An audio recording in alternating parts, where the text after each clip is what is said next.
Good morning.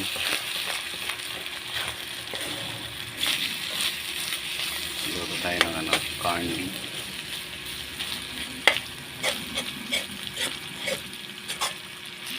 Pusta na po tayo.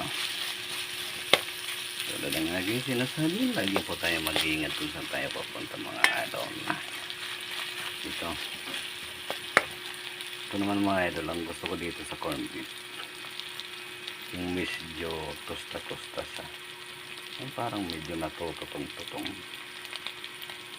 Kasi nung nasa abroad ako mga idol, parang binabalikwas ang tiyan ko nito. Parang hindi ako sanay kumain ng corn beef.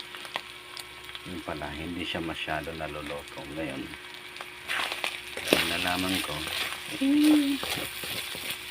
yun ang ginagawa ko na. Yan lang natin ang amahin. Brown yung corn beef mga idol. Yan. Mamaya ko siya hanguin. Gusto ko yung tosta siya. So mga idol, yan po ang aking ulam for today mga idol. Tsaka mamaya ipapakita ko sa inyo.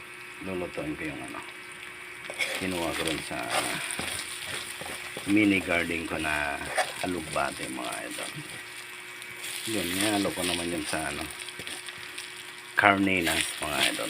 Ito, tutustayin natin to para hindi tayo yun lang po mga idol. God bless po sa atin lahat. Uhay!